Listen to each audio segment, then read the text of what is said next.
quelle est la largeur, la longueur, la profondeur et la hauteur, et connaître l'amour de Christ qui surpasse toute connaissance, en sorte que vous soyez remplis jusqu'à toute la plénitude de Dieu. Voilà, donc il est dit ici que nous puissions connaître l'amour de Christ qui surpasse toute connaissance, donc qui n'obéit pas à une règle d'intelligence. Donc c'est au-dessus de la logique, voilà, l'amour de Christ. Et de sorte que quand on connaît l'amour du Christ, nous serons remplis de Dieu, remplis de Dieu. Donc ce dont nous avons besoin, c'est l'amour de Christ, connaître l'amour de Christ. Alors, nous allons lire le verset 14 pour comprendre pourquoi Paul en parle.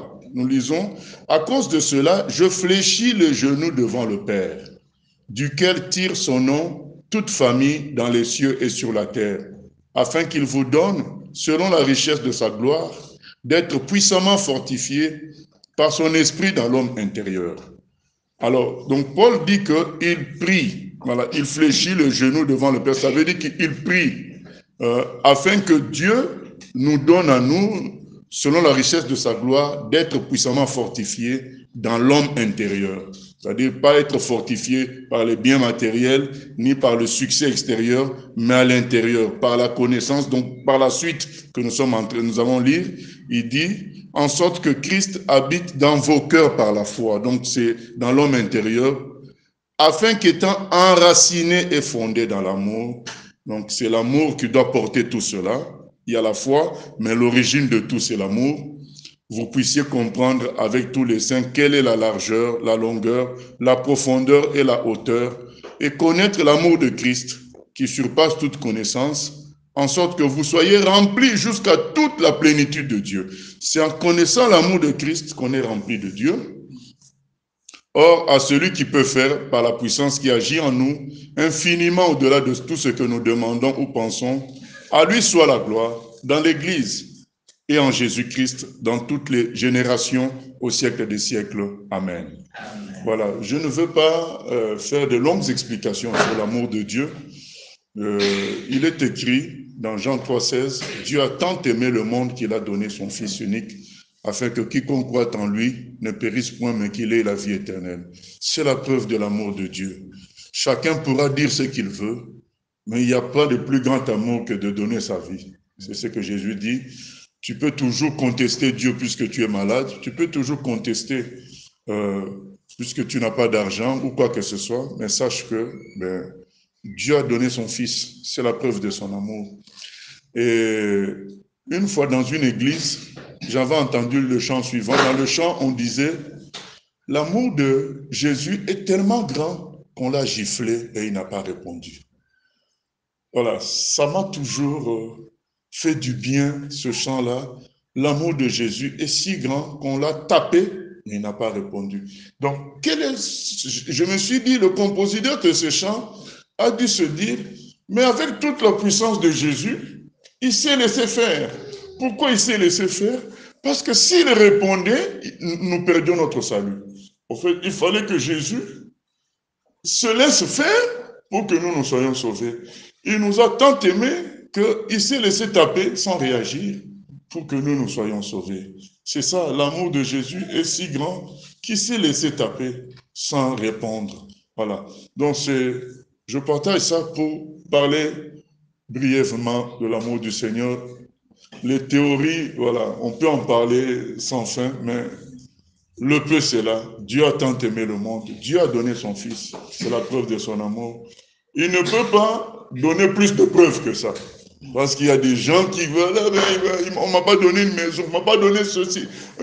Voilà, j'ai des problèmes dans ma famille. Voilà. Mais oui, ça ne veut pas dire que Dieu ne t'aime pas. Dieu t'aime. Dieu aime tous les humains. Pourquoi ceci? Pourquoi tel accident? Pourquoi la guerre? Ça ne change pas le fait que Dieu a donné son Fils. Voilà. C'est son amour extraordinaire. Et il n'y a pas de plus grande preuve que ce don du Fils pour nous à la croix. Voilà, c'est ça l'amour de Dieu. Dieu nous aime. Et ce passage que nous venons de lire nous dit que ça ne respecte pas de logique. Parce que si tu cherches à comprendre, tu ne vas pas comprendre. Il est amour, il aime et il nous a aimés au maximum. Voilà, c'est ce que dit ce passage et nous devons juste accepter ça. Voilà, donc le défi qui nous est imposé en tant que chrétiens, c'est de croire en tout l'amour de Dieu. Paul était tellement conscient que ce n'était pas le cas, c'est pourquoi il dit je fléchis le genou. Donc il était conscient que les chrétiens ne vivaient pas selon l'amour de Jésus, qui dit je prie pour que vous compreniez ces choses-là. Voilà, donc ça le dépassait que malgré ses discours, les gens ne semblaient pas toujours entrer dans cette plénitude de Dieu à travers l'amour de Christ, à travers la connaissance de Christ. C'est pourquoi il en arrive à dire, je prie vraiment que Dieu vous fasse comprendre.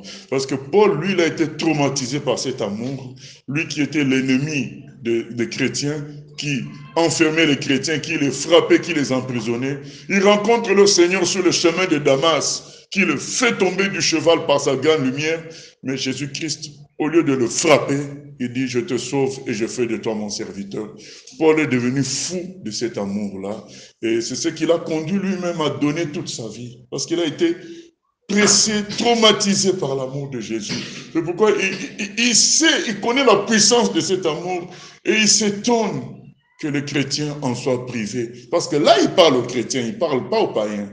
Il parle aux chrétiens, il dit, mais je prie que Dieu vous fasse comprendre son amour. Si vous comprenez son amour, vous allez vivre dans la plénitude. Voilà, donc c'est ça ma prière aussi, que le Saint-Esprit te fasse comprendre, me fasse comprendre l'amour de Dieu pour nous, de sorte que ça nous remplisse de la nature de Dieu, ça nous transforme. Et comme Éphésiens 3:20 dit, quand on est rempli de Dieu, on peut faire au-delà de ce que les hommes imaginent. Voilà, nous avons besoin, en gros, nous avons besoin de savoir que Dieu nous aime. Nous avons besoin de connaître l'amour de Dieu pour nous. C'est ça la prière du frère Paul, que nous puissions connaître cet amour. Si quelqu'un n'est pas dans cet amour, il aura une vie déséquilibrée. C'est pourquoi on va prendre un exemple dans la parole, parce que Jésus, pour faire comprendre ces vérités profondes spirituelles, il utilisait des paraboles, il utilisait des histoires, parce que les théories, c'est des théories, c'est bien, mais il faut que les cas pratiques, c'est ce que Jésus faisait, et c'est ce que nous allons faire en prenant un passage que nous connaissons tous très bien, c'est dans Luc chapitre 15, Luc chapitre 15, ce qu'on appelle la parabole du fils perdu, Luc chapitre 15, à partir du verset 11. Il est écrit ceci, il dit encore, un homme avait 2 fils. Le plus jeune dit à son père, mon père, donne-moi la part de bien qui doit me revenir. Et le père leur partagea son bien. Peu de jours après, le plus jeune fils, ayant tout ramassé, partit pour un pays éloigné où il dissipa son bien en vivant dans la débauche. Lorsqu'il eut tout dépensé, une grande famine survint dans ce pays. Et il commença à se trouver dans le besoin. Il alla se mettre au service d'un des habitants du pays, qu'il envoya dans ses champs garder les pourceaux. Il aurait bien voulu se rassasier des carouges que mangeaient les pourceaux, mais personne ne lui en donnait. Étant rentré en lui-même, il se dit, combien de mercenaires chez mon père ont du pain en abondance, et moi ici, je meurs de faim. Je me lèverai, j'irai vers mon père, et je lui dirai, mon père, j'ai péché contre le ciel et contre toi. Je ne suis plus digne d'être appelé ton fils. Traite-moi comme l'un de tes mercenaires. Et il se leva et alla vers son père. Comme il était encore loin, son père le vit et fut ému de compassion. Il courut se jeter à son cou et l'embrassa. Le fils lui dit, mon père, j'ai péché contre le ciel et contre toi. Je ne suis plus digne d'être appelé ton fils. Mais le père dit à ses serviteurs, apportez vite la plus belle robe et la revêtez. Mettez-lui un anneau au doigt et des souliers aux pieds. Amenez le veau gras et tuez-le. Mangeons et réjouissons-nous, car mon fils que voici était mort et il est revenu à la vie. Il était perdu et il est retrouvé. Et ils commencèrent à se réjouir. Or, le fils aîné était dans les champs. Lorsqu'il revint et approcha de la maison, il entendit la musique et les danses. Il appela un de ses serviteurs et lui demanda ce que c'était. Ce serviteur lui dit, ton frère est de retour, et parce qu'il l'a retrouvé en bonne santé, ton père a tué le veau gras. Il se mit en colère et ne voulut pas entrer. Son père sortit et le pria d'entrer. Mais il répondit à son père, voici, il y a tant d'années que je te sers, sans avoir jamais transgressé tes ordres. Et jamais tu ne m'as donné un chevreau pour que je me réjouisse avec mes amis. Et quand ton fils est arrivé, celui qui a mangé ton bien avec des prostituées, c'est pour lui que tu as tué le veau gras. Mon enfant, lui dit le père, tu es toujours avec moi, et tout ce que j'ai est à toi.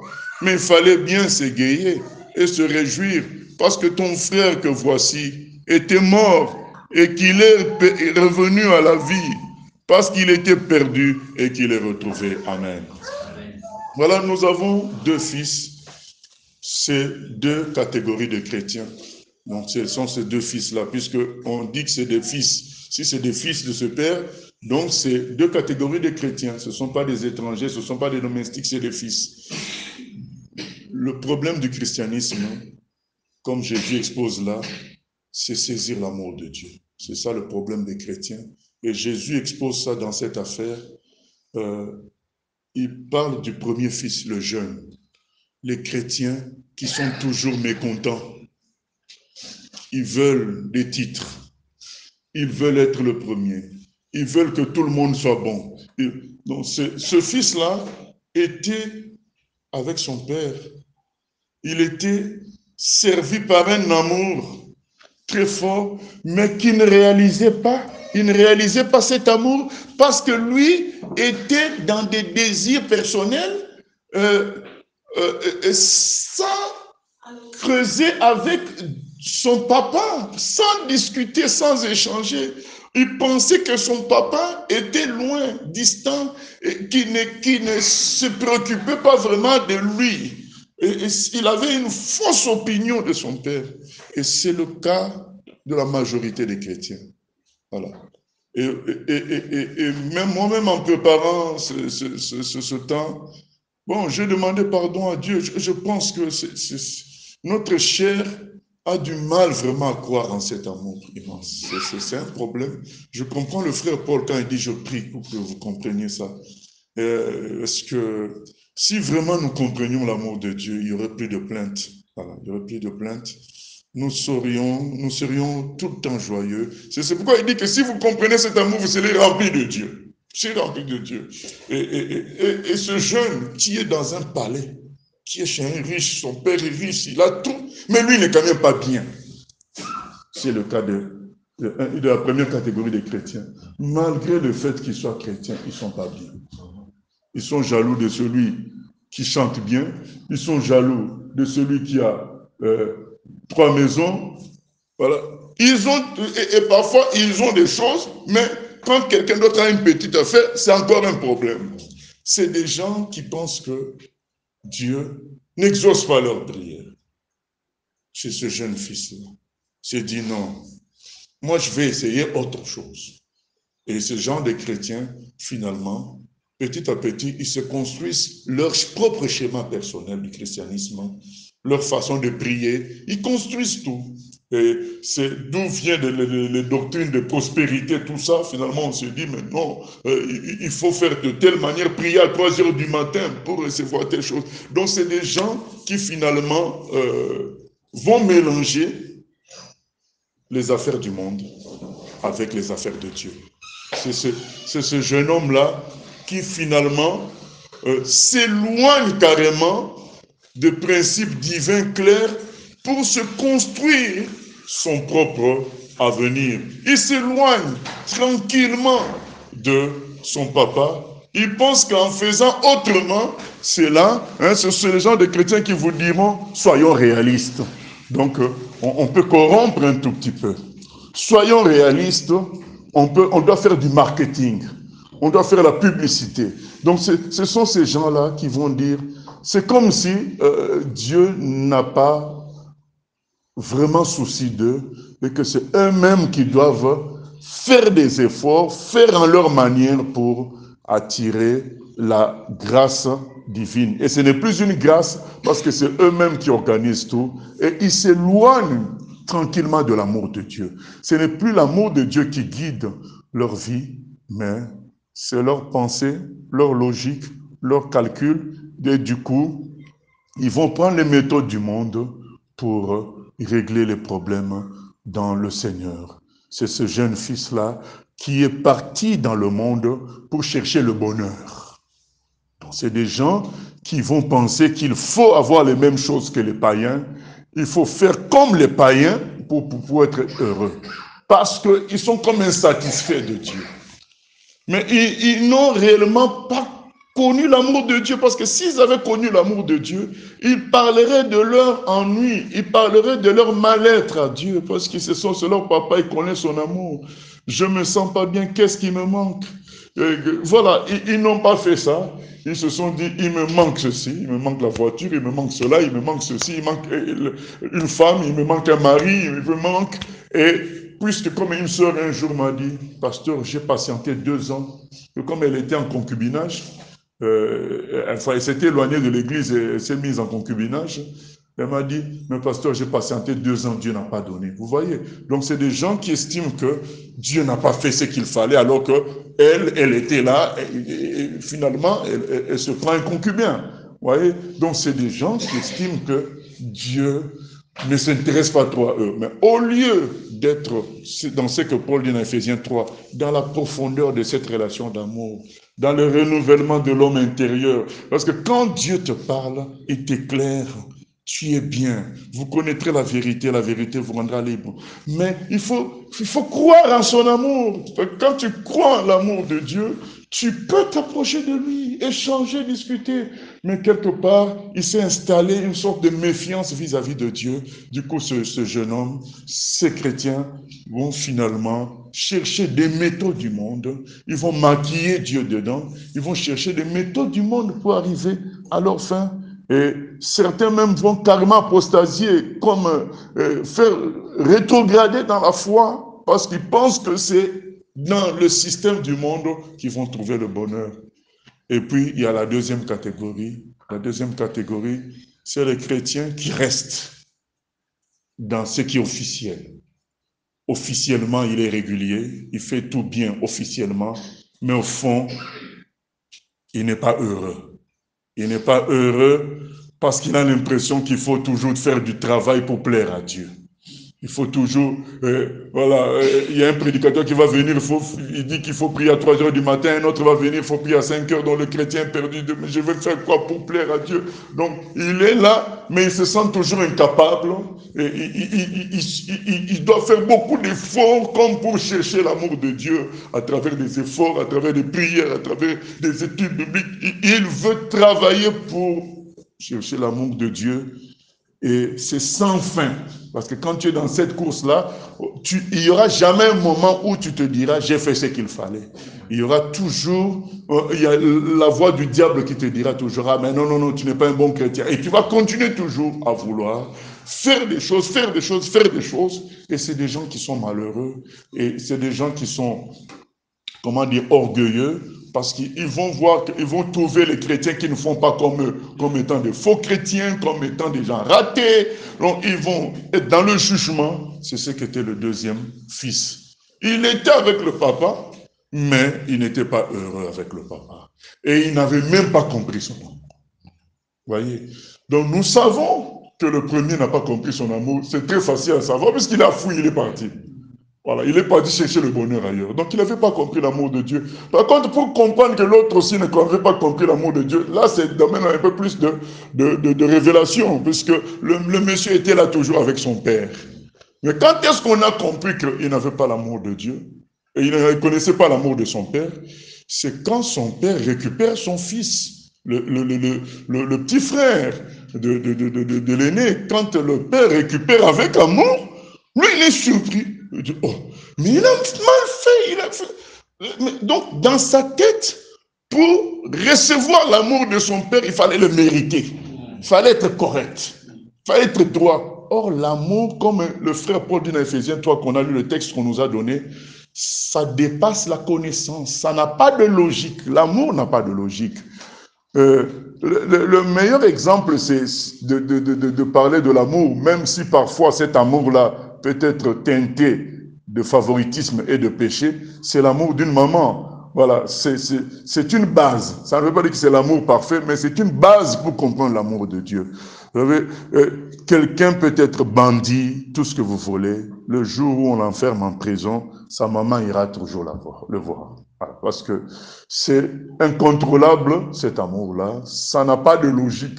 Ça ne respecte aucune logique. Tout le monde peut trouver un homme ou un enfant pas correct, mais la maman le trouvera toujours beau, tout ce qu'il fait. Ça, c'est un amour qui dépasse la logique. C'est ça l'amour de Dieu. Ça dépasse l'entendement. C'est un amour immense, infini. Vouloir comprendre ça te met en difficulté. Et c'est ce fils-là qui ne connaissait pas cet amour-là parce qu'il était dans une logique de il faut faire ceci pour attirer l'amour de son papa, il faut faire cela il faut être premier de classe pour que son père l'aime, ainsi de suite. Il s'était trompé carrément et le jour où il voit quelqu'un qui était dernier de classe être élevé, on lui a mis un anneau, carrément, une fête. Je me dis, mais c'est quoi ça? Le papa lui dit, mon fils, c'est ton frère. Il dit, oui, mais c'est mon frère, mais tu ne sais pas tout ce qu'il a fait.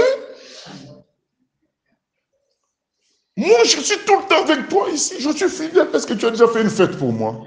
Le papa dit, mais moi, je considérais que, donc toi, tu ne connaissais pas, tu ne savais pas que tout ce qui est à moi est à toi.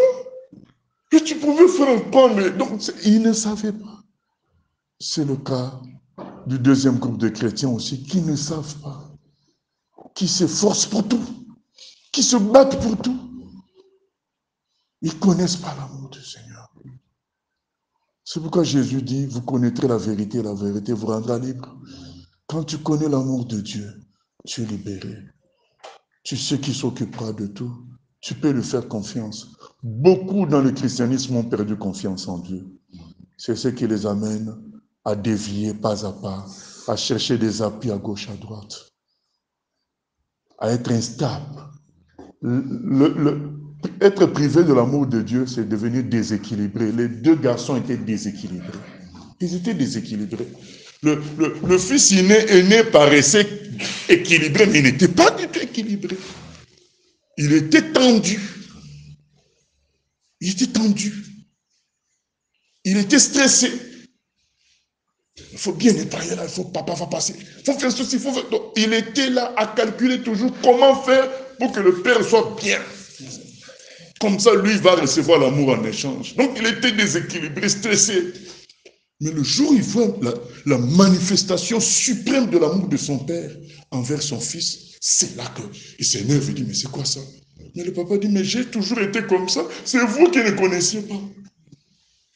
J'ai toujours été comme ça. C'est vous qui avez cherché autre chose. Dieu est amour, bien-aimé. Nous avons le choix. Nous avons deux exemples là de déséquilibrés. C'est le christianisme d'aujourd'hui. Les gens sont déséquilibrés. Soit ils vont chercher d'autres méthodes. Parce qu'ils estiment que la prière simple, Dieu ne va pas exaucer. La foi simple en Dieu ne suffit pas. Il faut aller tricher un peu dans le monde. Il y a dans certains pays même, les chrétiens mentent comme si c'était plus un péché. Donc parce qu'ils estiment que Dieu seul ne suffit pas. S'attendre à Dieu seul ne suffit pas. Et ils sont parfois même prêts à voir des voyants déguisés en pasteurs pour pouvoir recevoir des choses.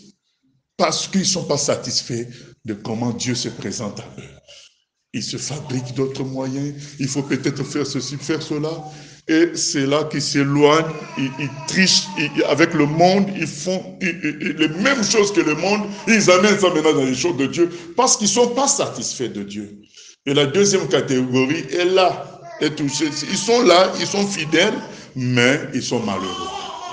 Parce qu'ils pensent qu'il faut mériter l'amour de Dieu. Ils pensent qu'il faut lutter pour avoir l'amour de Dieu. Oh, l'amour de Dieu est naturel. Il est écrit même, il nous a tant aimés. Il est écrit dans Jean 13 au verset 1 que Jésus-Christ, avant d'aller à la croix, il a mis son amour au maximum. Il a mis son amour au maximum. L'amour de Dieu pour nous a été au maximum. On l'a giflé et il n'a pas réagi, Jésus. Parce qu'il ne fallait pas qu'il réagisse, il fallait qu'il garde sa maîtrise pour que nous soyons sauvés. Son amour pour nous était tellement grand qu'il a préféré être frappé plutôt que de réagir pour nous. Et ces deux fils ne connaissaient pas cet amour. Et ça les a rendus déséquilibrés. C'est le cas d'aujourd'hui. Les chrétiens sont déséquilibrés. Ils ne sont pas heureux. Ceux qui restent fidèles sont quand même malheureux parce qu'ils trouvent que Dieu ne répond pas à leurs prières. C'est dur. Il faut faire ceci, il faut faire cela. Et ceux qui sont infidèles, ils sont quand même pas malheureux parce qu'ils sont conscients qu'ils trichent avec le monde, mais qu'ils n'ont pas le choix, mais Dieu n'a pas fait. Et ça fait que finalement, il manque la plénitude du Seigneur. Et il manque l'efficacité face à ce monde. C'est ça la réalité. Aujourd'hui, nous voyons beaucoup de chrétiens et de pasteurs s'honorer d'être reçus par un président humain, par un roi humain. J'ai été reçu par un roi humain, mais toi tu es le fils du roi des rois. Mais vous voyez, ils vont mettre des photos avec un tel président. Mais tu te dis, ils ne comprennent pas que c'est comme le fils aîné, donc ils ne comprennent pas que là où ils sont, c'est là où se trouve le roi des rois qui les aime à la folie. Voilà, c'est ça la réalité. Beaucoup sont malheureux. C'est pourquoi il n'y a pas la plénitude.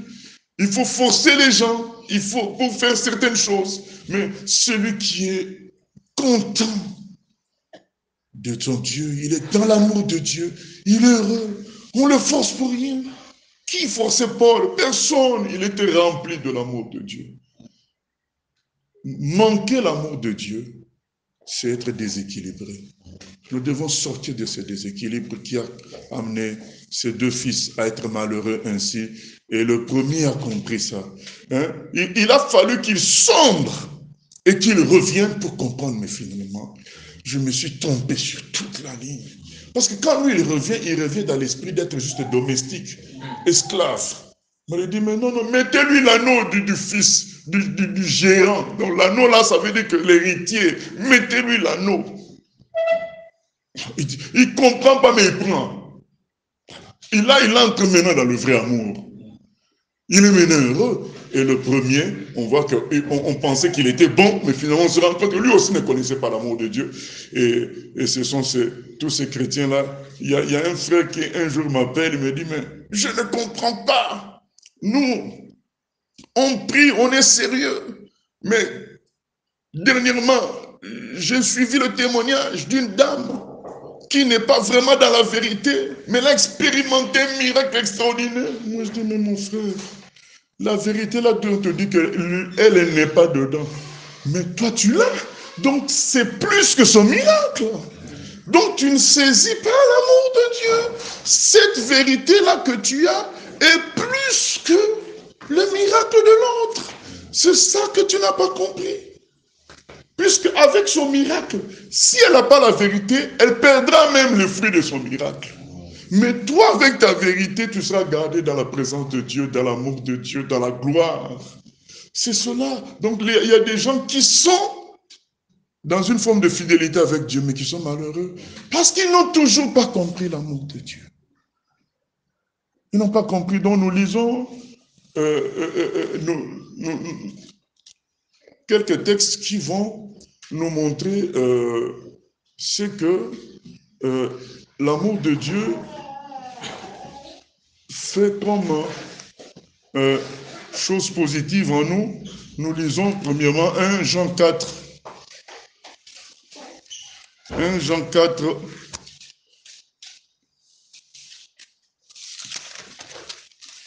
Nous avions commencé par dire que si quelqu'un est loin de l'amour de Dieu, il devient déséquilibré. Il a beau se dire chrétien, puisque ce texte est réservé aux chrétiens et envoyé aux chrétiens, Mais il est déséquilibré parce qu'il ne vit pas dans l'amour de Dieu. Il ne connaît pas l'amour de Dieu. C'est ça qui explique, voilà, que beaucoup finissent par faire des compromis. Beaucoup finissent par s'incliner devant des humains parce qu'ils ne connaissent pas l'amour de Dieu.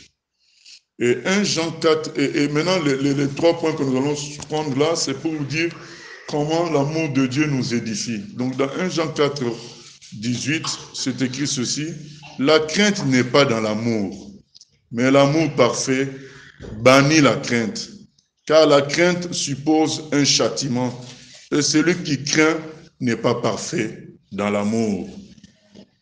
La crainte n'est pas dans l'amour. Celui qui est instable, celui qui a tout le temps peur, il n'a pas compris l'amour de Dieu. Il n'a pas saisi l'amour de Dieu. Celui qui a saisi l'amour de Dieu va s'accrocher à Dieu. Il ne va pas sans cesse faire l'examen de tout ce qui est interdit. Il est interdit de faire ceci, il est interdit de faire cela. Il est en train de marcher dans la peur que, ah oui, il ne faut pas que je tombe dans ceci, il ne faut pas que. Et il n'est pas dans l'amour de Dieu, il est dans la crainte. L'amour parfait bannit la crainte. Quand on croit en Dieu, on sait qu'il va nous porter.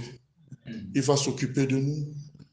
Donc même sur ce problème-là de tomber ou pas, on fait confiance. La crainte s'éloigne.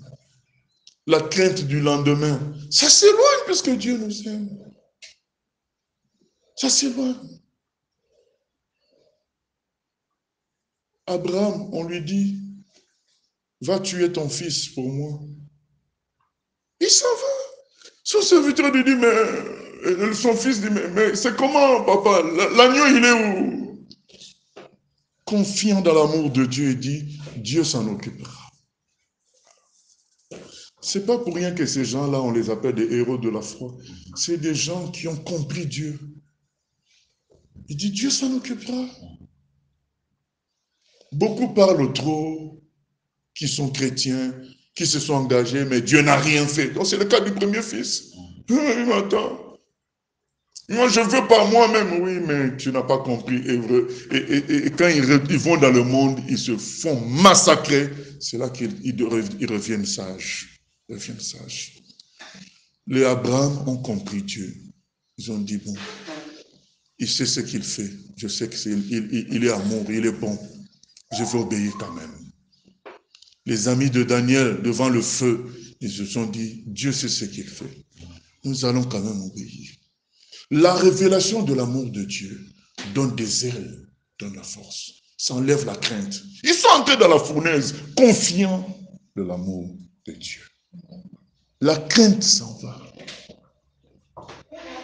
Nous devons revenir à la confiance en l'amour de Dieu.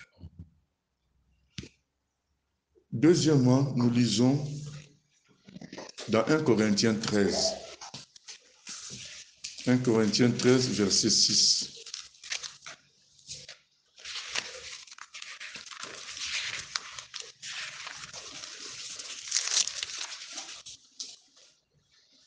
Il est écrit ceci. Il ne se réjouit pas, il s'agit de l'amour, il ne se réjouit point de l'injustice, mais il se réjouit de la vérité.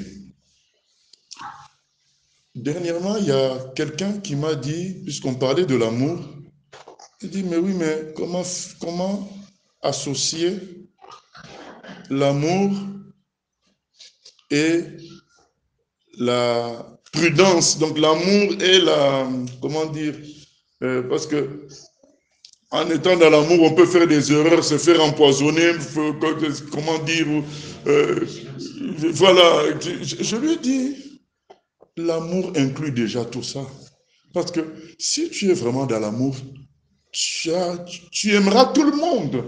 C'est-à-dire que tu ne vas pas faire dormir dans la même chambre un homme que tu as voulu aider dans la rue avec ta fille.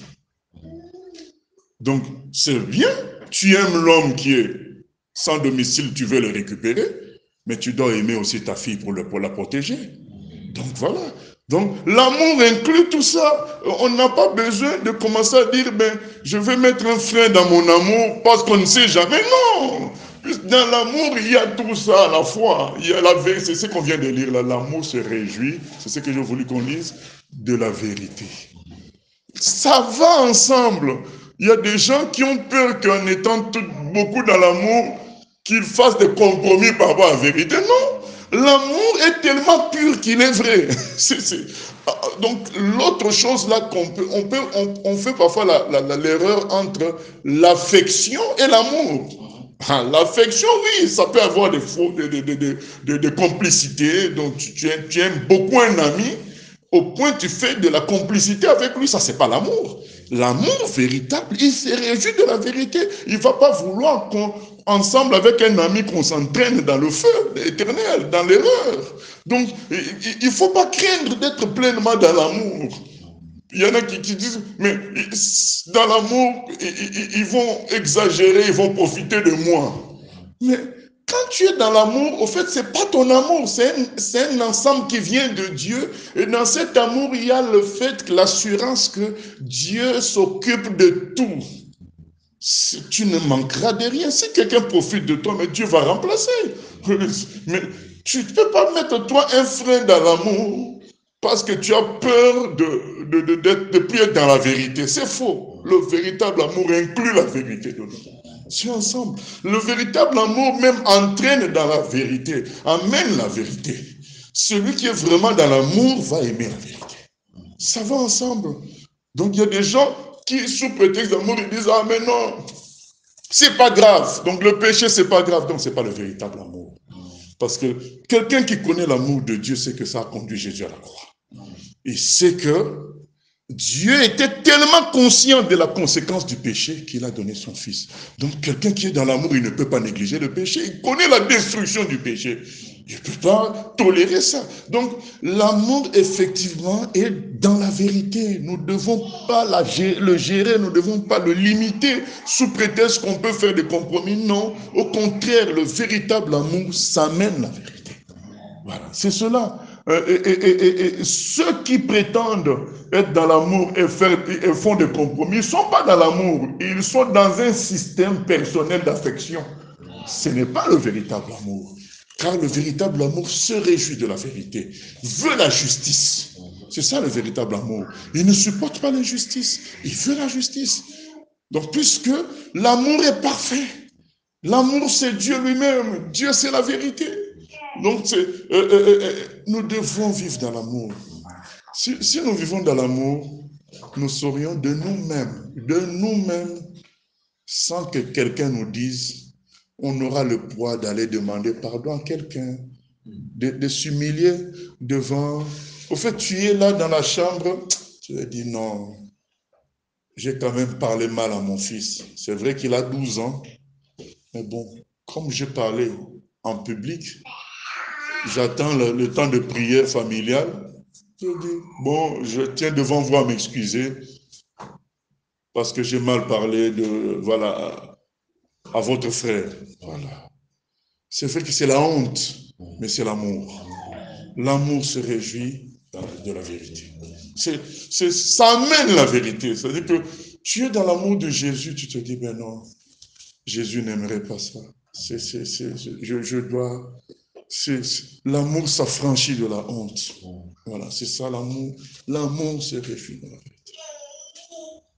Nous avons besoin de revenir à l'amour de Dieu. C'est très important. Toujours dans 1 Corinthiens 13, à la fin, il est écrit ceci, le dernier verset 13. Maintenant donc, ces trois choses demeurent. La foi, l'espérance, l'amour. Mais la plus grande de ces trois, c'est l'amour. Qu'est-ce que cela veut dire? Cela veut dire que l'amour est à l'origine des deux autres.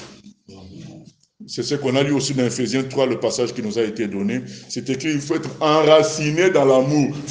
L'amour, c'est la racine de tout. Prenez un enfant d'1 an, regardez un enfant d'1 an dans les bras de son père ou de sa mère, il se permet tout. Il se permet des gestes brutaux. il sait que son père va le rattraper. Donc l'amour a produit en lui la foi en son père. L'amour de sa mère a produit en lui la foi en sa mère. C'est l'amour même qui produit la foi. Quand on sait que Dieu nous aime et qu'en plus il est tout puissant, on sait qu'il s'occupera de tout. Donc du coup, on est rassuré, on a la foi.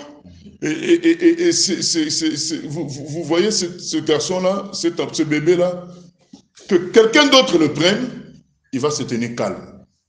Parce qu'il ne va pas faire des gestes brutaux, parce qu'il ne sait pas si on va le rattraper. Mais avec sa mère et son père, il sait qu'on va le rattraper. Parce qu'il a déjà vécu plein d'expériences où ils se sont souciés de lui. Donc ça a créé la foi en lui. C'est cela, l'amour. L'amour, de saisir l'amour de Dieu va produire la foi. Tu sauras qui sait ce qu'il fait. Tu sauras cela. Et ça te donne l'encouragement pour l'avenir. Tu sais que Dieu m'aime.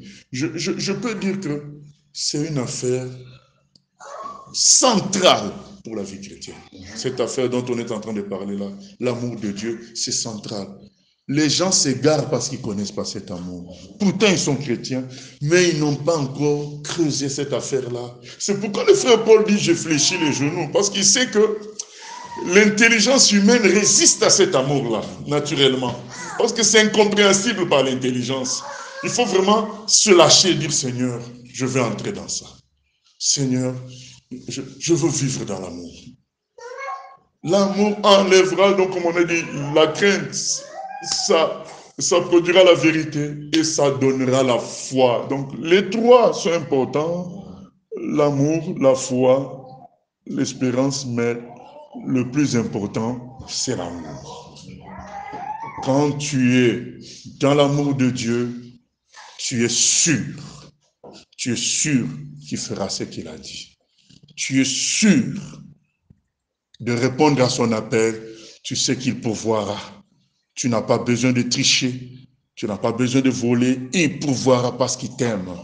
Voilà, c'est très important d'entrer dans cet amour-là. Celui qui a saisi l'amour du Seigneur, dit Paul, entre dans la plénitude du Seigneur. Et pour clôturer, bien-aimés, nous avons besoin de connaître l'amour de Dieu pour servir Dieu, puisque notre service principal, c'est l'évangélisation. Si nous sommes restés sur terre, c'est principalement à cause de l'évangélisation. C'est vrai que nous avons besoin de l'amour de Dieu pour vivre entre nous, parce que sans cet amour, il y aura des difficultés de pardon, il y aura des difficultés à supporter le mal. C'est pourquoi, donc, quand vous lisez 1 Corinthiens 13, on décrit tout ça. L'amour supporte tout. L'amour, comment se réjouit de la vérité. Voilà, c'est ça quoi. Et on a besoin de ça pour vivre la famille chrétienne, l'amour. Mais le plus important, c'est saisir la souffrance de Jésus pour les âmes. Quand on est dans l'amour de Dieu, on voit les humains différemment. Je me souviens de Khalid en Égypte, qui était un terroriste. Et comme il était très intelligent, il avait fait de longues études, son mentor lui avait donné comme tâche d'écrire un livre qui contredit la Bible. Du coup, il devait lire aussi la Bible pour pouvoir la contredire. Et en lisant la Bible, il arrive à la conclusion que c'est la Bible qui est la vérité et le Coran qui est faux. Et du coup, il a fait un livre qui montre que le Coran est faux. Et quand le mentor était venu le visiter, le mentor, lui, il était dans une autre salle, il a vu le livre et il a voulu l'étrangler et finalement, la maman est intervenue et dans ce désarroi-là, il a crié à Jésus et il a fait un rêve sur Jésus qui se révélait à lui et qui le sauvait. Et quand il sort de ce rêve-là, le lendemain matin, dans la rue, il trouvait tout le monde beau. Tout le monde était devenu beau pour lui. Il disait bonjour à tout le monde. Donc l'amour de Dieu te fera voir les humains comme des belles créatures. Parce que tu as le même amour de Dieu pour eux. C'est ça l'amour de Dieu. Ça te changera, ça nous changera. Tu commences à voir tout le monde comme beau. Parce que, au fait, tu es dans la même plénitude que Dieu dans l'amour. Et c'est ça qui permet l'évangélisation. L'évangélisation pour le succès, pour le résultat, ce n'est pas ce que Dieu nous demande. Dieu nous demande de témoigner de son amour. Même, bien aimé, dans les échanges qu'on peut avoir avec les gens qui sont dans l'égarement, si on fait ça dans l'esprit de gagner le débat, Dieu ne sera pas là. Richard Rembrandt a dit, il a fait un débat avec un juif, lui-même il était d'origine juive, il a dit, j'ai battu le monsieur. Mais quand on a fini le débat, il était encore plus égaré, quoi. Il était encore plus en colère contre Jésus. Alors que Richard a gagné le débat. Et il disait ça pour dire, ce n'est pas le raisonnement humain qui peut changer quelqu'un. C'est la communication de l'amour de Dieu. Voilà. Même quand on échange, l'attitude est importante. Dans quel échange, dans quelle attitude nous échangeons? Si nous échangeons dans un esprit de supériorité, dans un esprit que nous avons la meilleure philosophie, la meilleure doctrine, ça se ressentira dans le cœur de l'autre et il va résister. Mais si nous échangeons parce que nous aimons, nous ne cherchons pas à gagner. Vous savez, Jésus était à la croix, quand on le critiquait, il n'a rien fait. Sauve-toi toi-même, il n'a pas répondu. Et alors, tout le monde s'est moqué. Et dans son silence, son amour coulait. C'est ainsi que le brigand qui était à côté dit, Seigneur Jésus, souviens-toi de moi quand tu viendras dans ton règne. Au fait, ce brigand-là a réalisé finalement que si Jésus est venu à la croix, c'est vrai que c'est pour nous tous. Mais il a réalisé que c'était pour le visiter lui. Il a dit, il est venu pour moi. Mais pour sauver ce brigand, il fallait que lui-même Jésus aille à la croix aussi. Donc c'est ça, l'amour de Dieu. Il faut que les gens qui nous entourent voient qu'on se soucie d'eux, pas qu'on cherche à les entraîner dans notre logique, mais qu'ils voient qu'on se soucie d'eux, c'est tout. Voilà. Bien sûr, on sera amené à partager, on sera amené à dire que ce qu'ils font est faux, mais pas pour les abattre, pas pour gagner, mais pour présenter l'amour de Dieu tout simplement. Et en faisant les choses ainsi, nous aurons beaucoup plus d'assurance et de confiance. Parce qu'on sait que, comme le frère Paul le dit là lui-même, je crois qu'il n'y a pas de plus grand intelligent philosophe que Paul, mais il a compris que ce n'est pas les discours qui changent, il faut prier. Il a dit, je fléchis les genoux, parce que c'est un mystère, c'est seul Dieu qui peut révéler ça à quelqu'un. C'est ça ma prière. Donc Dieu nous révèle l'amour de Dieu et que nous soyons remplis de sa plénitude. Voilà. Nous allons prier, après il y aura peut-être des questions. Seigneur, nous voulons, Seigneur, saisir cet amour aujourd'hui. Je te demande pardon parce que j'ai souvent résisté à entrer dans cet amour pleinement, tellement ça me dépasse. Comprends-nous, Seigneur, que nous sommes que poussière et prends le dessus sur nos résistances, prends le dessus sur nos raisonnements et ouvre un chemin large pour faire entrer ton amour dans nos cœurs et que cela nous transforme, que nous arrêtions d'accuser les uns les autres, que nous arrêtions de t'accuser, que, au contraire, nous nous approchions davantage de toi, Seigneur. Au nom de Jésus-Christ, nous te bénissons pour cette inspiration que tu as donnée au bien-aimé de nous faire partager ceci, Seigneur. Enracine-nous dans l'amour. Enracine-nous dans ton amour, Papa. Nous t'en prions, Seigneur. L'amour de Dieu, de loin surpasse ce qu'on te dit. Un cœur humain, il est plus grand que les espaces, même dans le noir, il nous atteint. Pour le péché de notre monde, Dieu nous donna Jésus, une pardon aux paix profonde, il sauve les perdus. L'amour de Dieu,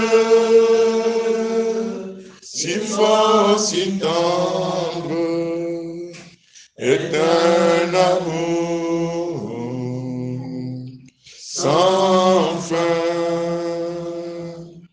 Tel est le chant que font entendre les anges et les saints. Gloire à toi, Seigneur, pour ton amour. Et merci infiniment, Papa, au nom de Jésus. Amen. Amen.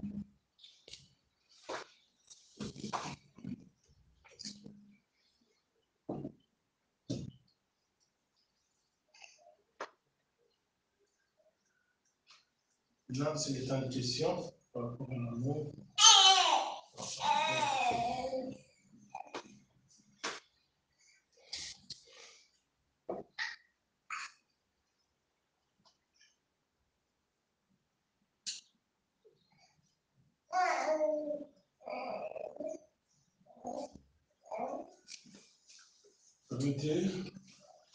Souvent, on dit que quand on parle trop de l'amour, s'excuse trop le péché aussi. Comment faire l'équilibre, parler de l'amour réellement, sans pour autant autoriser le péché?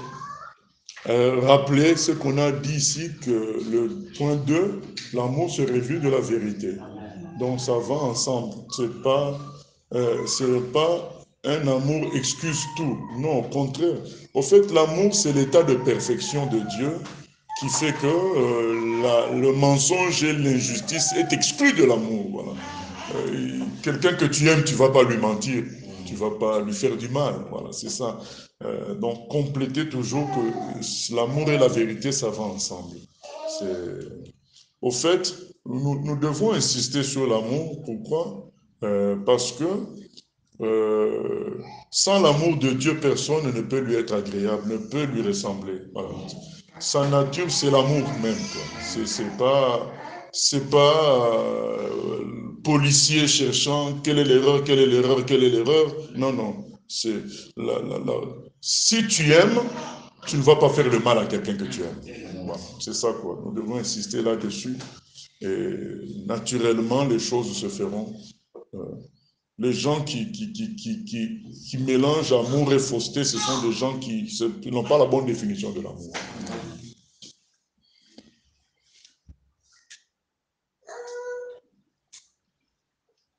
Oui, je voulais juste rebondir sur sa question, parce que dans sa question, il a parlé de comment équilibrer. Comment équilibrer entre l'amour et le péché sans jouer, en tout cas sans agir sur l'un l'autre. Est-ce que ça ne nous pousse pas, le fait de chercher à équilibrer, ça ne nous pousse pas à avoir peur de parler trop de l'amour? Est-ce qu'on peut arriver à dire je parle trop de l'amour? Jamais, il faut pas s'offrir. Au fait, de toute façon, nous devons être conduits par le Saint-Esprit, mais toutefois, nous ne devons pas nous mettre des freins logiques. L'intelligence dans les choses de Dieu humaines, c'est satanique. Quand Jésus a dit à Pierre, arrière de moi Satan, il a dit tes pensées sont des pensées d'homme. Mais pourtant, il lui a dit arrière de moi Satan. C'est vrai que quand les pensées d'homme commencent à intervenir pour gérer la pensée divine, c'est Satan qui est derrière. Sans qu'on s'en rende compte, au début c'est des pensées d'homme, mais Satan se met derrière. Donc nous devons être libres de pencher. Donc, si Dieu te pousse à parler de l'amour de Dieu, tu en parles. Tu ne dois pas commencer à faire des calculs. Parce que quand tu fais des calculs, tu veux freiner l'élan de Dieu. Voilà. Et Dieu est... Moi, je vous cite l'exemple de Pavel. Pavel n'a pas reçu de prédication. Pavel, c'était un petit orphelin qui a été récupéré par les bandits dans la forêt, dans une forêt en Russie, au XVIIIe siècle. Et il est devenu aussi bandit. Et une fois, à 16 ans, ils ont attrapé 2 chrétiens. Ils ne savaient pas que c'était des chrétiens. Ils attrapent des voyageurs, ils les dépouillent et ils les tuent. Mais en les dépouillant, il y avait un Nouveau Testament. Ils ont pris ça, il a pris ça, ils ont pris rapidement, ils ont fui dans la forêt. Et il a commencé à lire. Il a dit, mais ça, ce livre-là, ma maman aussi l'avait. Donc, il a commencé à lire. En lisant, il arrive maintenant au dernier chapitre, avant-dernier chapitre de Luc, où Jésus se retrouve à la croix avec le voleur, et il sauve le voleur. Il dit, oh, mais un voleur peut être sauvé. C'est là que il change. Et les amis brigands réalisent que le petit a changé. Ils ont fini par lui dire, mais qu'est-ce qui t'est arrivé?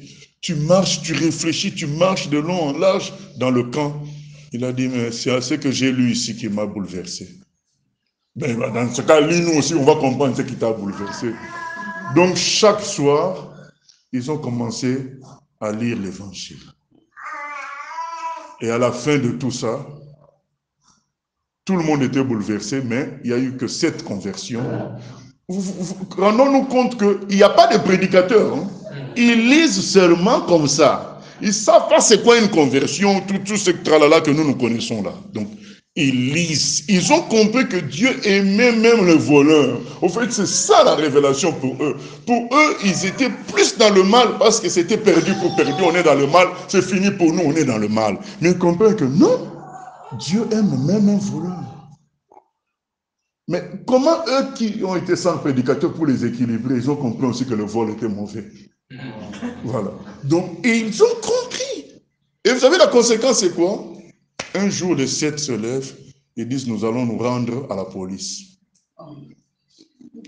Ce soir-là, ce jour-là, le commissaire de police voit 7 gaillards, bien avec leurs armes, tout, puisqu'ils viennent tout rendre, arriver. Lui-même, il tremble. C'est la police, mais il tremble quand il les voit. Ils lui disent, bon, nous sommes venus nous rendre. Oh, il dit, mais attends. Quoi? Oui, nous sommes venus nous rendre, nous étions des brigands, ainsi de suite. Ils disent, attendez un instant, il appelle le procureur. Donc on va vite chercher le procureur. Regarde-moi le cas qu'il y a là. Il y a des gens qui viennent se rendre. Mais le procureur dit, quoi? Vous vous rendez? Le procureur dit, mais vous auriez pu arrêter seulement le vol et vous fouiller, non? Pourquoi vous venez de vous rendre? Même le procureur ne comprend pas comment ils se rendent. Ils disent, mais oui, mais nous avons lu, c'est Jésus qui nous a transformés. Jésus veut que nous soyons honnêtes, c'est pourquoi nous sommes venus nous rendre. Quel Jésus? Oui, c'est ce livre-là. Le procureur rentre chez lui le soir, il dit à sa femme, il y a quelque chose qu'on n'a pas compris là. 7 brigands sont venus se rendre. Comment nous, on a ce livre depuis longtemps? C'est ça qu'on disait ici. Donc, le fils aîné, il avait le livre depuis longtemps. Comment nous, on a ces livres depuis longtemps? Nous n'avons pas compris comme eux. C'est ça. Le procureur a lu lui-même aussi. Visité par l'amour de Dieu, il démissionne. Il n'est plus procureur, il devient avocat pour défendre les bandits. C'est ça l'amour de Dieu. C'est ça l'amour de Dieu. Et il est transformé. Bon, la suite est longue, mais voilà, c'est pour dire que l'amour de Dieu est puissant. Voilà, ça enlève le péché. Tous ceux qui disent que l'amour, ça peut ça excuse. En réalité, ce n'est pas l'amour. Le véritable amour te fera comprendre que mais taper l'autre, ce n'est pas bon. C'est le véritable amour. Tu sentiras un mal-être parce que l'amour, c'est la nature de Dieu. Donc ça va avec la vérité en même temps.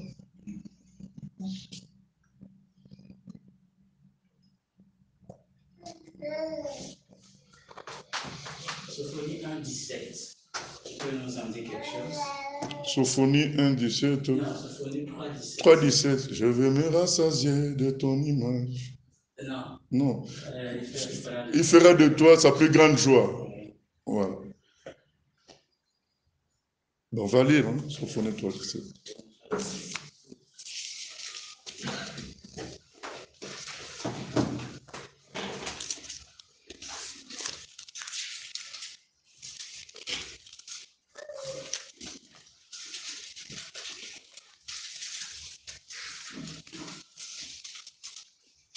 Je laisse quelqu'un qui a trouvé qui lise. L'Éternel, ton Dieu, est au milieu de toi, comme un héros qui sauve. Il fera de toi sa plus grande joie. Amen, amen. Il gardera le silence dans son amour. Il aura pour toi des transports d'allégresse. Bon, j'ai du mal à en parler parce que j'ai...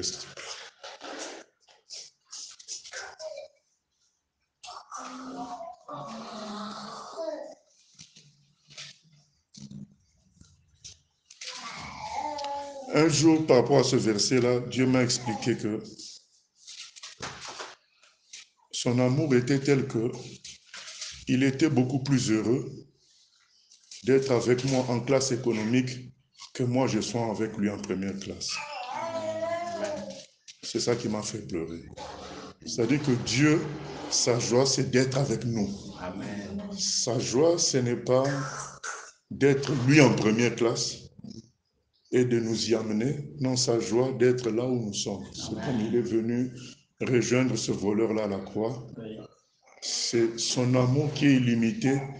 Il court après nous où que nous soyons.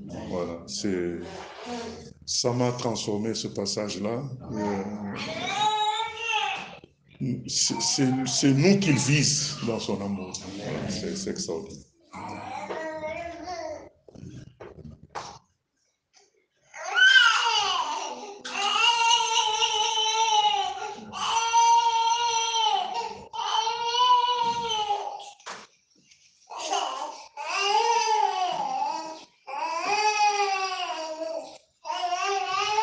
Moi, je voulais juste ajouter juste une pensée. En fait, je comprends alors par toute cette exhortation que beaucoup de chrétiens aujourd'hui n'ont pas compris l'amour de Dieu. Voilà pourquoi ils se comparent aux païens. Parce qu'aujourd'hui, dans le milieu chrétien, beaucoup ont cette habitude de se comparer aux païens. Et c'est souvent triste de le voir. On dit que, moi, je sais le Seigneur depuis des années, mais voilà, telle personne est dans le péché, mais il a telle et telle chose. Donc, je réalise vraiment que c'est parce qu'on n'a pas vraiment la profondeur de c'est quoi l'amour de Dieu. Voilà pourquoi on se plaint. C'est ça. Voilà pourquoi on se plaint. Comme vous l'avez dit, il n'y a pas un plaisir à se retrouver avec un président. Combien aujourd'hui, même qui sont ici, dès qu'on dit que le roi du Maroc est arrivé, ils vont commencer à courir, alors que tu es l'enfant du roi des rois. Des fois, on ne réalise pas, voilà pourquoi on se compare à... C'est ça. Ce qui fait que vraiment le point central, vraiment de la marche, c'est de étudier vraiment cet amour, comprendre, et c'est ça qui va nous conduire en toutes choses. Voilà. Et nous libérer de toutes choses. Amen. C'est ça que l'homme, c'est pas pour l'homme intérieur. On doit viser que cet amour-là soit en nous. Et on est bien. On est bien. Et aussi, bon, il y a un deuxième volet, ce qu'on a lu dans 1 Corinthiens 13, qui nous parle beaucoup, qui dit que l'amour se réjouit de la vérité. Il arrive souvent que, bon, dans certains couples mariés, pour garder un semblant de paix, que j'appelle paix biaisée, en fait, beaucoup sont prêts à couvrir le péché pour ça. Ça, c'est la complicité, c'est pas l'amour. C'est pas l'amour, voilà. Donc, beaucoup comme ça, ils couvrent le péché, alors qu'on dit que le véritable amour ne couvre pas le péché, même si on doit élever la voix pour dire que ça, ce n'est pas bon. Ça, ce n'est pas bon selon ce que la parole de Dieu dit. Voilà. Et ne pas chercher nous-mêmes à garantir une paix dans le foyer, mais c'est parce que c'est Dieu qui garantit cette paix. Et nous allons seulement aller dans le sens de l'amour et Dieu se chargera du reste. Amen. Voilà, parce que c'est un danger aujourd'hui. Beaucoup couvrent les péchés, pensant que c'est avec ça qu'ils vont garantir une certaine paix. Non. Le problème, c'est que c'est un virus. C'est comme une bombe, en fait, qui prend le temps et après, ça explose. C'est ça, mais quand nous prenons la voie de la vérité, et souvent même par expérience, ça dit qu'une situation se pose où tu vois que ton conjoint n'a pas compris la chose, mais parce que tu as été positionné dans la voie de la vérité, c'est le Saint-Esprit après qui lui parle pour lui faire comprendre que, voilà comment les choses vont se passer. Et c'est Dieu même après qui rétablit cette paix. Donc il y a aussi ce volet-là. L'amour se réjouit de la vérité. Voilà. Ça va ensemble. Attention de ne pas confondre l'affection, ou comme vous avez dit, la complicité à l'amour de Dieu. Amen. Donc, dans ce cas, comment comprendre le passage qui dit l'amour l'amour couvre une multitude de péchés. Oui, donc ça veut dire que ce passage-là, l'amour couvre une multitude de péchés, ça veut dire que l'amour te permet de passer au-dessus de tout ça et d'arranger quand même la situation, mais toujours dans la vérité. Mais ça te permet de passer au-dessus de... Parce que si tu tiens compte comme le fils, le fils aîné, tu dis, mais attends, celui-là, il a volé, il a dépensé avec les prostituées, c'est lui que tu reçois. Donc, il n'est pas passé au-dessus des péchés de son frère. Mais le papa, tout le temps, il faut se rendre compte que le fils se repentit, hein, le jeune. Et le papa ne l'a pas pris comme ça avant qu'il s'est repenti. Il a dit à son père, je reconnais mes erreurs. Voilà, considère-moi comme un domestique. C'est là que tout se rétablit. Donc, le papa, il passe au-dessus des péchés pour entraîner son fils dans la vérité, quoi. C'est quand on dit l'amour couvre, c'est passer au-dessus, mais c'est toujours dans l'esprit de vérité pour amener l'autre. C'est ça.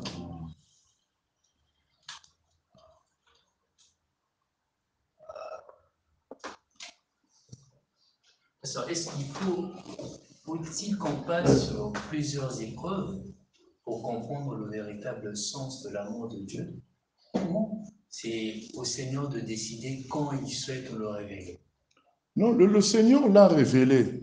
C'est nos raisonnements qui créent le blocage.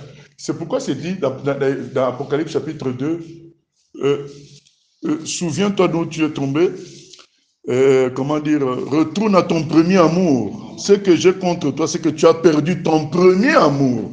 Donc la révélation de l'amour de Dieu vient tout de suite quand on se convertit. Mais c'est les raisonnements humains qui viennent altérer et l'éloigner, quoi. C'est tout. Mais on l'a dès les deux parts.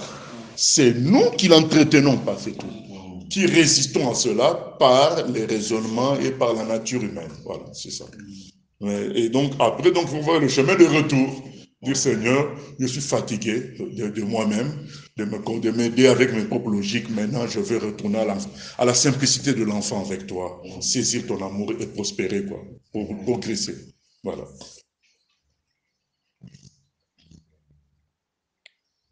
Le passage que tu as lu dans 1 Jean le chapitre 4, là où il est question de crainte, il y a dans la suite, il parle du jugement.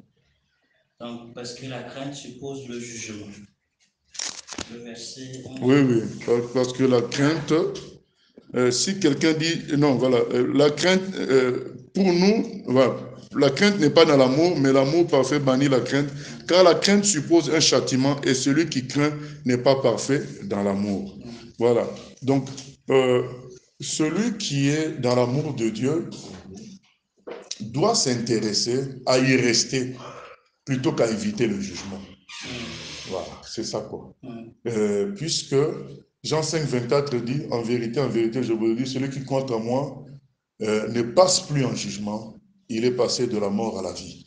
Voilà, donc celui qui est dans la relation avec Dieu ne doit plus s'intéresser au jugement, mais à demeurer près de l'amour de Dieu. S'il s'intéresse au jugement, il va réveiller l'instinct du péché. Voilà. Il doit juste rester confiant dans cet amour. Donc il a été sauvé une fois pour toutes. Il doit être confiant dans cet amour et y revenir, y retourner. Mais quand il commence à dire, ah mais il faut que j'évite telle chose, il faut que j'évite, au fait, il réveille l'instinct du péché en lui. Voilà, c'est ça. Donc la vie chrétienne, c'est une vie dans l'amour. C'est tout. Une vie dans la peur du jugement. Non. Dans l'amour seulement. Seulement. Parce qu'on voit qu'il y a un passage quand même qui dit que par la crainte, les hommes, par la crainte de Dieu, je crois que dans le Proverbe, les hommes se comporteront dans la vérité, quelque chose comme ça. Mais on voit que ceux qui ont pu avoir la gloire de Dieu pour le monde de Sinaï, c'est ça, non? Quand Dieu s'est révélé avec Moïse dans le feu, ils avaient tellement peur. Mais ce sont eux qui, après un instant, ont péché. Le vaudor. Donc ça veut dire qu'en réalité, la crainte vous fait peur ne fait pas forcément changer les gens. Non, mais après, il y a la différence entre crainte et peur. Okay. La crainte, c'est bien, c'est le respect de Dieu. Voilà. Mais la peur, ça ne règle rien. Ou la logique de victoire, j'ai chassé les démons, il y a eu une guérison, donc là tu es fort en Dieu. Mais 2 mois après, il y a un problème, un accident, un machin, tous disparaît, toute la force là que tu avais disparu. Mais si tu es enraciné dans l'amour, quoi qu'il arrive, tu sais que Dieu t'aime. Il est au contrôle de tout. C'est ça quoi, c'est important. Voilà.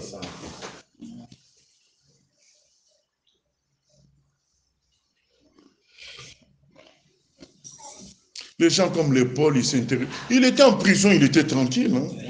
Il y avait des prédicateurs qui étaient dehors, qui le critiquaient, mais lui, il était bien. Il dit même, je me réjouis, mais l'essentiel, c'est qu'il prêche Christ. Quoi. Quand tu es rempli de l'amour de Dieu, rien ne t'intéresse. Tu es bien. Nos aînés disent même que Bartimée, ce qui l'a intéressé, c'était pas de cesser d'être aveugle, c'était de voir Jésus. C'est ce que nous disent, c'est ce que disent nos aînés. Quand Bartimée voulait voir, au fait, c'était plus voir Jésus qui l'intéressait, plutôt que cesser d'être aveugle. Un chrétien doit souhaiter, c'est ça les vierges sages, et elles vont souhaiter voir l'époux plus que fuir ce monde. Le chrétien qui parle toujours de fuir ce monde, il a moins d'intérêt pour le Seigneur lui-même, ce qui fait qu'il sera malheureux ici sur terre. Mais celui qui veut aller au ciel pour voir le Seigneur, c'est différent. Là, c'est l'amour de Dieu c'est la même, c'est pas la même chose. C'est pour ça que le Seigneur dit qu'il apparaîtra pour donnera la couronne pour ceux qui auront aimé son avènement. Amen, amen. Ils veulent de lui.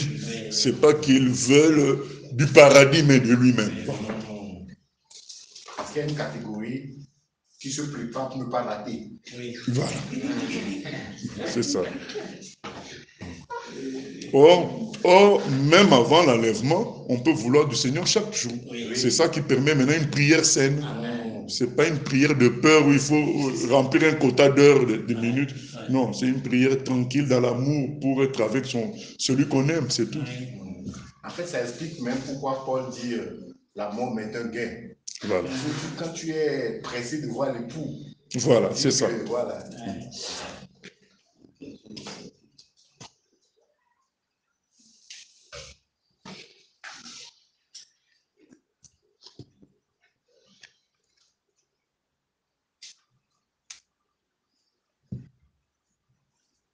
Donc, si on comprend bien, tout ce manque de foi qu'on voit dans le milieu chrétien aujourd'hui, c'est juste une méconnaissance de l'amour de Dieu. Ouais. Une méconnaissance de l'amour de Dieu.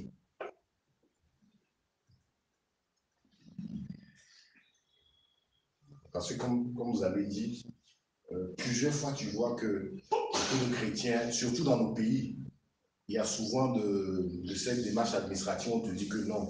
Si tu ne corromps pas, tu ne passes pas. Voilà. Tu vois, un chrétien va te dire oui. Il faut comprendre, c'est le système. Oui, c'est le système. Ah non. Il y a Meltari en Indonésie.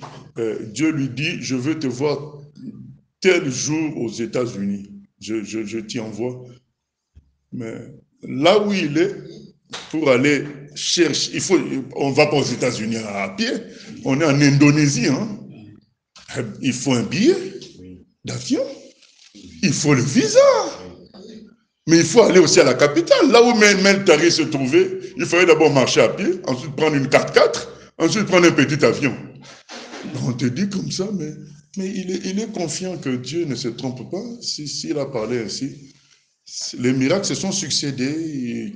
Un frère s'est trouvé avec une 4x4 là, amené à tel endroit, et puis l'avion, maintenant on se retrouve devant le consulat des États-Unis. Monsieur, vous voulez partir, mais la prise en charge, c'est quoi? Mais moi, je n'ai pas de prise en charge, mais c'est le Saint-Esprit qui m'a dit ça. Il a dit des choses comme ça, et il s'est trouvé que la consul, c'était une chrétienne. Je vous donne le visa. Donc c'est comme ça. Il est arrivé au jour où Dieu lui avait dit, c'est ça que nous devons renouer avec Dieu. Nous devons renouer avec Dieu. Nous devons renouer avec Dieu.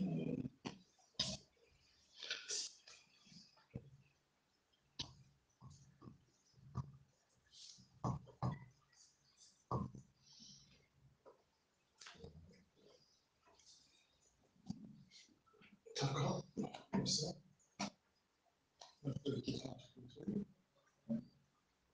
questions? J'ai quand même une dernière question, peut-être une pensée d'une question. Ça me rappelle un petit peu le bien-aimé Paul. Dans Actes des Apôtres, là où le Seigneur va parler à Ananias, il va dire à Ananias qu'il a montré à Paul comment est-ce qu'il allait souffrir pour le Seigneur. C'est une preuve d'amour. Il va aussi montrer à Paul aussi le fait que les charges qu'il avait, c'est aussi une preuve d'amour. Donc au final, on peut aussi définir l'amour comme le fait d'accepter de souffrir aussi pour le Seigneur. On est en train de lier une souffrance à l'amour. Oui, parce que dans tout ça, Dieu accomplit ses plans d'amour dans cette souffrance-là. Parce que si Dieu n'avait pas mis cette écharpe, Paul allait régner le Seigneur. Adam a péché à cause de ça. Au lieu de s'attacher à l'amour de Dieu, ce n'était pas suffisant. Comme le fils, le plus jeune, c'était pareil. Donc c'est des gens qui ont voulu goûter autre chose alors qu'il fallait juste rester dans l'amour de Dieu. Donc Paul, Dieu était conscient que s'il ne mettait pas l'écharpe, avec tout ce qu'il a eu comme révélation, il allait se croire Dieu. Voilà. Et c'est comme Moïse, pareil. Si on ne l'enlevait pas avant la terre promise, ils allaient le consacrer Dieu à la terre promise. Donc, Dieu a vu que Moïse n'allait pas tenir, il l'a enlevé avant. Voilà, donc, les souffrances que Dieu permet, c'est dans son amour. Dans son amour. Il nous connaît. Il sait que sans ça, nous sommes perdus.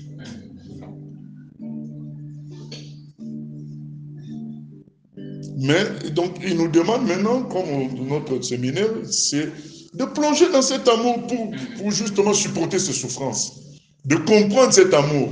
Parce que si on dit seulement théoriquement comme ça, ben, il y en a qui entendent, mais qui restent énervés. Voilà. Donc, l'exhortation